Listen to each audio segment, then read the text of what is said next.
So this topic is called multiplicative property of equality with integers. So wait, we just got to stop and say the word multiplicative a few times because it's pretty much like the best word in math. It's one of my favorites anyway. It's so much fun to say. So just like pause the video, say multiplicative, or just while you're listening to me ramble, say multiplicative a few times. It just brings so much happiness. Multiplicative, multiplicative, multiplicative. It's so awesome. It's just beautiful. So when you see property of equality, this just means that there's an equal sign or it's an equation with an equal sign in it. Well, actually, all equations have equal signs. So we are basically going to be solving for a variable in an equation. And it says with integers can be positive or negative or zero, but you're not going to have any fractions or decimals. So that's kind of nice. So we're solving for u, negative 2u equals negative 14. So we first find the u, and we kind of separate with the equal sign. If you want, you can put like little railroad tracks down here. I've seen that done before.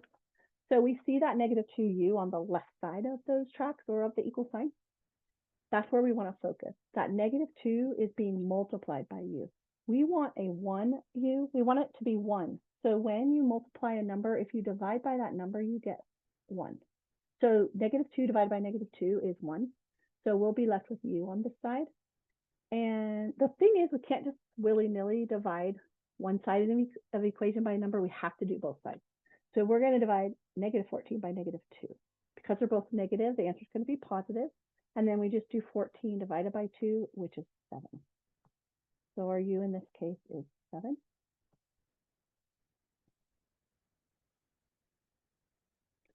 So here, when we find our u, we see it's on the right side of the equation. You can solve, like work this way if you want to, if it looks better or is easier for you to have the w on the left side. A lot of times that's just when we're learning, it kind of makes more sense. You can switch them. This is equal. These two things are equal. And so you can switch sides of the equal sign. Oh, P.S. I don't know if I said this already, but please subscribe to my channel and then just like videos that are helpful to you. Okay, so let's put our railroad tracks down like we did on the first problem. That might be helpful. We want a 1w. We have a negative w divided by 7. So we want to do the opposite of divide, which is multiply, but we want to keep that negative because we want a positive 1w.